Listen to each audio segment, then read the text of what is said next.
कैसे हैं? आइए आज हम ग्रामर के अगले स्टेप पे चलते हैं।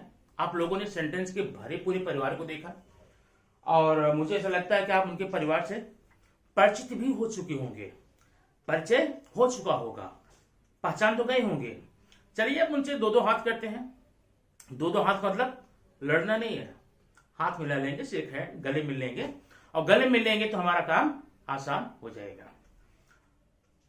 इसके पहले के वीडियो में आपने देखा था कि किसी भी असर्टिव सेंटेंस को हम एस नो टाइप क्वेश्चन कैसे बनाएं। अब आज हम उसी से एक कदम आगे बढ़ेंगे, थोड़ा पैच और बढ़ाएंगे, जान पहचान और करेंगे। तो आज के टॉपिक में हम पढ़ने वाले हैं कि भाई असर्टिव सेंटेंस का हम क्वेश्चन टैग कैसे बनाएं। अब क्वेश्चन टैग बनाने के लिए आप पहले दिमाग में ये बैठा लीजिए, क्वेश्चन टैग जो होता है वह एस नो टाइप क्वेश्चन का एक छोटा सा प्यारा सा भाई है, रिलेटिव है। अब इसका मतलब जैसे आपका कोई भाई हो, अगर आपके बारे में मुझे सारी जानकारी है तो कम से कम 80% 90% जानकारियां हमें आपके भाई के बारे में हो ही जाएगी, क्योंकि दोनों का एड्रेस सेम होगा, दोनों के पेरेंट्स सेम होंगे, दोनों का सरनेम सेम होगा, दोनों के दादा परदादा सेम होंगे। वैसे ही जब आप किसी सेंटेंस को क्वेश्चन टैग बनाने जा रहे हैं तो उसमें एस नो टाइप अगर आपने जानकारी ली है तो बहुत बहुत बहुत बहुत हेल्पफुल होगा। आइए देखते हैं कैसे बनाते हैं। आपने एस नो टाइप क्वेश्चन बनाते समय देखा था ना, 5 स्टेप थे। वही 5 स्टेप आज हम इस पे लेंगे। पहला स्टेप था यदि हमारे सेंटेंस में हेल्पिंग वर्ब अवेलेबल हो तो क्या करेंगे, अभी देखना। Radha is my sister, Radha is my sister. तो ये सेंटेंस आप देख रहे हैं कि इसमें हेल्पिंग वर्ब है। अगर मैं आपसे पूछूं कि इसमें हेल्पिंग वर्ब किधर है तो आप बता देंगे शायद कि इसमें हेल्पिंग वर्ब इज है। क्या है? इज है। इज इसमें हेल्पिंग वर्ब है। तो आपने इसका एस नो टाइप कैसे बनाया था, याद होगा ना कि आपने इज को बाहर लिया था, इज लिखा था, नॉट नहीं है तो ऐड किया था और है तो नहीं किया था, बाकी पूरा सेंटेंस लेकर क्वेश्चन मार्क लगा दिया था। लेकिन आप ध्यान रखना, क्वेश्चन टैग कभी भी आपको ये नहीं बोलेगा राइट द क्वेश्चन टैग, वो बोलता add the question tag, question tag को ऐड करो। अब ऐड करने का मतलब कहीं अकेले लिखकर चले आएंगे तो ऐड तो होगा नहीं, ऐड तो किसी चीज में होगा। इसके लिए आपको करना क्या होगा, सबसे पहले इस सेंटेंस को फुल्ली लिखना होगा। ध्यान रखना, कंपल्सरली ये आपको सेंटेंस को पूरा का पूरा लिखना है। देखते हैं, ये होगा राधा इज माय सिस्टर, हो गया। अब इतना करने के बाद आप यहां प्यारा सा छोटा सा नन्हा सा एक कॉमा लगा दो। राधा इज माय, यहां पे फुल स्टॉप था, यहां पर कॉमा होगा। राधा इज माय सिस्टर, ठीक है।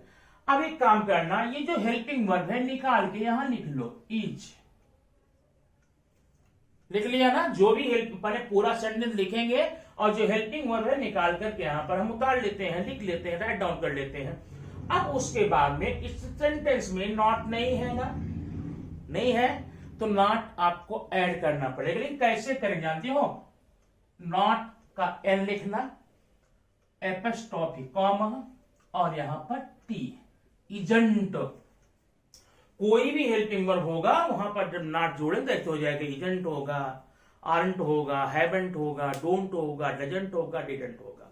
इतना काम हो गया, आप समझ गए होंगे। पूरा सेंटेंस आपने यहां पे लिखा है, हेल्पिंग वर्ब को आपने बाहर किया है। अब हेल्पिंग वर्ब में नॉट आपको ऐड करना है।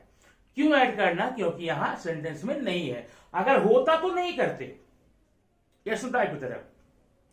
अब उसके बाद अगला स्टेप क्या आपका है, ये जो सब्जेक्ट है ना इसका प्रोनाउन लगाएंगे, राधा का प्रोनाउन। अगर ऑलरेडी यहां पर प्रोनाउन है तो आप लिख लीजिए प्रोनाउन, अगर प्रोनाउन नहीं है तो आप इसका प्रोनाउन बनाएंगे। कैसे बनाएंगे देखना।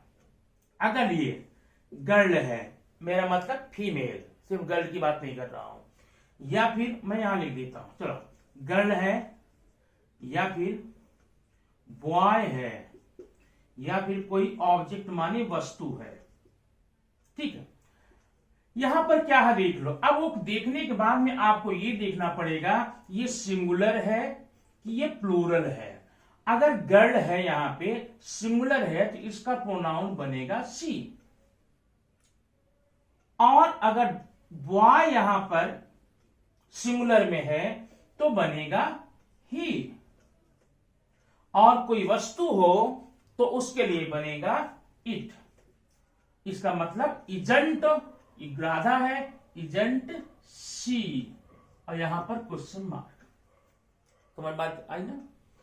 अब आगे प्रश्न ये उठता है प्लूरल होगा तो क्या करेंगे, तो आप क्या करेंगे, यहां लिखेंगे दे। गर्ल है तो दे, बॉयज में भी दे, और कोई वस्तु होगी उसके लिए भी दे। माने अब यहां पर याद थोड़ा ध्यान रखना, अगर गर्ल है सिंगुलर में सी, प्लूरल में दे, बॉय है तो ही या दे, और कोई वस्तु है निर्जीव चीज है इट या दे। इतना करके आपने यहां पर लगा लिया। इस प्रकार से आपका ये क्वेश्चन टैग ऐड हो गया। क्वेश्चन टैग आपका यहां पर ऐड हो गया। अब जरा ये देखना, boys did not help me. अब क्या करेंगे, सेंटेंस को पूरा लिखिए, नीचे लिखेंगे, यहां पर आप कॉमा आप लगाएंगे। अब यहां पर देखिए कि क्या कोई हेल्पिंग वर्ब दिख रहा है, हाँ दिख रहा है, निकालो बाहर। ये देखो डिड हो गया। अब डिड, एक बात और बता दो, जब आपने यस नो टाइप में इसको बाहर निकाला था तो इसका आई को कैपिटल किया था, डिड को डी कैपिटल किया था, लेकिन क्वेश्चन टैग में आप इसको स्मॉल में ही लिखेंगे, बात ध्यान रखिए। तो boys did not help me, did हो गया। अब यहां पर नॉट है तो हमें तो नहीं लेना है, छोड़ देना है, तो नहीं लेंगे। अब बॉयज का प्रोनाउन क्या होगा, दे। ये आपका आंसर हो गया, boys did not help me. इसका क्वेश्चन टैग जो आपने ऐड किया वो क्या हो गया, डिडंट दे, तो डिड दे, ठीक है। अब आगे जरा हम देखेंगे, इसमें आपका ये पहला स्टेप हो गया पूरा। पहला स्टेप क्या था, जिस सेंटेंस में हेल्पिंग वर्ब होगा उसके लिए हम ऐसा नियम लगाएंगे। आइए हम आपको बताते हैं। स्टेप नंबर 2 में चलते हैं, जो आपने यस नो टाइप में दिया था। स्टेप नंबर 2 में है कि अगर हेल्पिंग वर्ब ना हो, हेल्पिंग वर्ब ना हो तो क्या करेंगे। अब ये देखना, जैसे यहां पर सेंटेंस में लेता हूं, रमन राइट्स अ लेटर। दूसरा, गर्ल्स प्ले खो खो। अगला, राहुल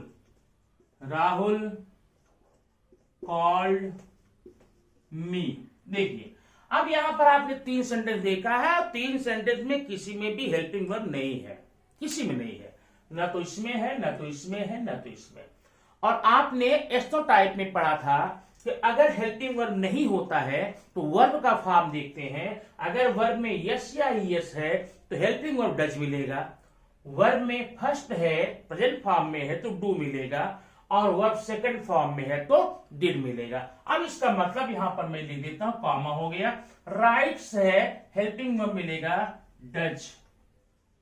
अब नॉट इसमें नहीं है, जोड़ना पड़ेगा, डजंट, रमन का ही, डजंट ही हो गया ना। अब गर्ल्स प्ले खो खो, यहां हेल्पिंग वर्ब नहीं है, अब नहीं है तो प्ले देखेंगे, वर्ब फर्स्ट में है तो क्या होगा, यहां पर कॉमा दे देना, don't they, girls don't they. तीसरा है राहुल कॉल्ड मी, ये वर्ब का सेकंड फॉर्म में है तो क्या मिलेगा यहां पर, डिडंट, राहुल का प्रोनाउन ही, क्वेश्चन मार्क लगाएंगे यहां पर। इस प्रकार से आपका ऐसे सारे सेंटेंस जिसमें हेल्पिंग वर्ब नहीं होंगे, आप हेल्पिंग वर्ब नहीं होंगे तो हेल्पिंग वर्ब निकालने के लिए आपको वर्ब का फॉर्म देखना पड़ेगा। वर्ब अगर यस या यस लेकर है, हेल्पिंग वर्ब आपको मिलेगा डच। वर्ब में अगर फर्स्ट फॉर्म में है तो मिलेगा डू, और वर्ब अगर सेकंड में है तो मिलेगा डिड। इस प्रकार से आप सेकंड चैप्टर पार हो गए। आइए हम चलते हैं थर्ड स्टेप। इसमें क्या है क्वेश्चन टैग में? थर्ड स्टेप वही होगा जो आपने एस्नोटाइप में पढ़ा था। अब थर्ड है इंपरेटिव सेंटेंस। अब इंपरेटिव क्या होता है आपने कल देखा था, पहले वीडियो में देख लिया है। ऐसे सारे सेंटेंस जिसके स्टार्टिंग में वर्ब फर्स्ट फॉर्म में हो, माने प्रेजेंट फॉर्म में हो, या फिर डोंट लगा हो, उसे हम इंपरेटिव बोलते हैं। अब ये सेंटेंस देखना है, यहां पर नंबर 1 है finish your work, full stop. दूसरा डोंट गो अवे। देखना, ये दोनों आपकी इंपरेटिव सेंटेंस है। अब इंपरेटिव सेंटेंस में आपने यस नो टाइप में क्या किया था, यहां पर विल्यू लगाया था। अब विल्यू लगा के पूरा सेंटेंस लिख दिया था। तो क्वेश्चन टैग में क्या करना है आप समझ गए होंगे। सारा काम पीछे कर रहे हैं, जाकर के पर्दे के पीछे, ठीक ना। कल कहां थे? पर्दे के सामने। तो यहां पर हम क्या करेंगे, इंपरेटिव कॉमा लगा करके क्या करेंगे, यहां पे विल यू को समान। डोंट गो अवे का इसमें भी तो विल यू लगाया था आप ना, लेकिन ध्यान रखना कल जब आपने विल यू लगाया था डोंट निकाल दिया था, लेकिन आज ऐसा नहीं करेंगे। पूरा सेंटेंस लिख करके कॉमा यहां लगा के हम कर देंगे विल यू। इस प्रकार से आपका इंपरेटिव सेंटेंस का क्वेश्चन टैग इस प्रकार से ऐड हो गया, ठीक है। आइए देखते हैं चौथा स्टेप क्या है। चौथा स्टेप क्या था यस नो टाइप में? लेट। जिस सेंटेंस में लेट रहेगा, लेट मी गो बैक। अब ये लेट आपका चूंकि वर्ब है, कल भी चर्चा हुई थी, पिछले वीडियो में बताया गया था। लेट एक वर्ब है, माने जब ये वर्ब का फर्स्ट फॉर्म में है तो ये इंपरेटिव हो गया। जब इंपरेटिव हो गया तो इंपरेटिव का नियम लगा लो। क्या इंपरेटिव का नियम है? यहां कॉमा देके हम यहां पर करेंगे विल यू क्वेश्चन मार्क। इस प्रकार से आपके 4 स्टेप हो गए। पहला जिसमें हेल्पिंग वर्ब होगा, दूसरा हेल्पिंग वर्ब नहीं होगा तो क्या करेंगे, तीसरा इंपरेटिव रहेगा तो क्या करेंगे, और चौथा आपने देखा अगर सेंटेंस की शुरुआत में, सेंटेंस की मान स्टार्टिंग में लेट लगा है तो क्या करेंगे। चलो ठीक है, अब देखते हैं आज का 5वां और आखिरी स्टेप हम अपने क्वेश्चन टैग में कैसे यूज करेंगे। 5वां आपको याद होगा कि 5वां था जिस सेंटेंस में लेट्स रहेगा। लेट्स, ये देखो, लेट्स मूव फास्ट, चलो तेज चले। अब लेट्स मूव फास्ट में एस्नो टाइप में आपने क्या किया था, यहां पर किया था या तो शाल बी या तो should be, shall be should be. तो यहां पर कर लो भाई, पीछे कर लो उसको, शाल बी, यहां पर आप शुड बी भी कर सकते हैं। इस प्रकार से आपका ये 5 स्टेप पूरा होता है, ठीक ना। अब इसका जो टिपिकल पॉइंट है उसको भी आपको देख लेना चाहिए, क्योंकि नहीं दिक्कत होगी। टिपिकल पॉइंट क्या था, आई हैव ए पेन। अब यहां पर टिपिकल पॉइंट था आपका कल हैज का था, हैव का था और हैड का था, हैड हैड का था। तो ये जो हैज हैव हैड तीनों हेल्पिंग वर्ब है, एक ही 2-2 फंक्शन है। अगर जिस सेंटेंस में हैज हैव हैड हो और उस सेंटेंस में मेन वर्ब भी हो तब तो इसको as a helping verb treat किया जाएगा, और अगर मेन वर्ब नहीं है, सिर्फ हैज हैव हैड है, तो इसको आप क्या करेंगे, एज ए वर्ब ट्रीट करेंगे। तब जब वर्ब ट्रीट करेंगे तो हैज के लिए मिलेगा डज, हैव के लिए मिलेगा डू और हैड के लिए मिलेगा डिड। तो अब ऐसे में क्या होगा, आई हैव ए पेन, तो क्या हो जाएगा यहां पर, डोंट आई, हैवंट आई का भी मत करना, डोंट आई। अगर यहां डज होता तो यहां, अगर यहां हैज होता तो डजंट करते, हैड होता डिडंट करते। बात समझ में आई ना। इस प्रकार से ये टिपिकल पॉइंट आपके पूरे हो गए। कुछ खास बातें भी हमें इसमें पढ़नी पड़ेगी। वो क्या क्या है वो देख लो। जैसे आपने देखा इज है और उसमें आपने नॉट को ऐड किया तो क्या बन गया, इजेंट बन गया। ऐसे डोंट बन गया, डजंट बन गया। लेकिन ये कुछ हेल्पिंग वर्ब ऐसे होते हैं, अगर विल है इसमें नॉट आप जोड़ेंगे तो कभी भी विलंट मत लिखना, इसको आप क्या लिखेंगे, वोंट। ठीक है। और साल नॉट है तो प्लस नॉट में सांट, ऐसे। ठीक है। तो ये और एम नॉट है तो इसको एमंट मत करना, क्या करना, आंट। इतनी चीजें आप यहां पर ध्यान रखें। जैसे मैंने कहा आई एम गोइंग, अब आई एम गोइंग का, अब अगर पिछले का जो नियम आपने पढ़ा है हेल्पिंग वर्ब उसमें रहेगा तो हम उसको निकाल कर नॉट जोड़ लेंगे, एमंटाई लिख के आएंगे, आमंटाई। अब आमंटाई तो रॉन्ग हो जाएगा, इसलिए क्या करना, क्योंकि आमंटाई वर्ड कोई डिक्शनरी में आज तक बना ही नहीं है, इसलिए एम में जब भी नॉट जोड़ेंगे आरंटाई होगा। यहां पर क्या करेंगे, आरंट आई। ठीक है। तो ये आपका हो गया ट्रिपल पॉइंट पे। और अगली बात मैं आपको बता दूं, जैसे अभी आपने देखा प्रोनाउन बनाने की जो विधियां हैं उसमें कैसे हम करते हैं। मैंने यहां लिखा cow is an animal, cow is an animal. ठीक है, काउ इज एन एनिमल। अब इसका क्वेश्चन टैग निकालना है तो आपने इज लिया बाहर, नॉट लगा लिया, इजंट। अब काउ का क्या करें, ही बनाए कि सी बनाए कि इट बनाए।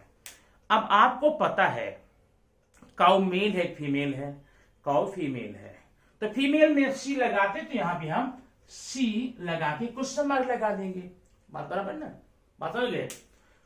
तो अगर एनिमल है यहां पर, उसका आपको पता है, पता है मतलब अगर उसका इंग्लिश लैंग्वेज में उसका मेल फीमेल वर्ड बना हुआ है, अंग्रेजों ने बनाया है, तब तो मेल या फीमेल के आधार पर आप ही या सी ऐड करके कर सकते हैं। लेकिन जैसे ये है फॉक्स वाज क्लेवरर,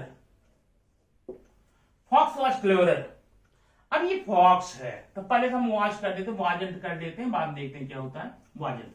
अब फॉक्स का क्या करें, हिंदी में लोमड़ी और कभी कभी लोमड़ा बोल देते हैं, जबकि सही तो नहीं है, बोलते हैं। हम लोग तो सब में मेल फीमेल बना लेते हैं ना, केला है केली है, संतरा है संतरी है। हिंदी में हम लोग एकदम फ्री है, बड़े फर्राट होते हैं, एकदम एक्सपर्ट होते हैं। हम निर्जीव चीजों का फीमेल बना लेते हैं, नहीं झोपड़ा झोपड़ी, ठीक है ना, झोपड़ा झोपड़ी, ऐसे संतरा संतरी। ठीक है। अब सरनेम में भी यादव यदवाइन, पंडित पंडिताइन। अब ये वर्ड जो है डिक्शनरी के वर्ड नहीं है, ये हमने बनाए हैं अपनी सुविधा के लिए मेल फीमेल में। लेकिन अंग्रेज अच्छा, अभी लोमड़ा का लोमड़ी, हाथी का हाथी का हथनी, ठीक है, हाथी का हथनी, ऐसा बनाते हैं हम लोग। लेकिन अंग्रेजों ने शायद इसका उनको पता नहीं था, इसलिए फॉक्स मेल और फॉक्स फीमेल इसका अलग अलग वर्ड नहीं बना है। तो जब नहीं बना तो अब बताइए हम कैसे डिसाइड करेंगे कि मेल है फीमेल है, हमें समझ नहीं आता। जब ऐसी कंडीशन आए तो आप इसका लिखेंगे इट, क्या लिखेंगे, इट, वाजंट इट। लेकिन ध्यान रखना, मैं ये नहीं कह रहा हूं अगर आपको इसका पता ना हो तो इट लिखना, आपके नॉलेज से संबंध नहीं है। अगर एक्चुअली इसका मेल फीमेल है तब तो ही या सी लिखेंगे, और नहीं है तो क्या लिखेंगे, इट लिखेंगे। ठीक है।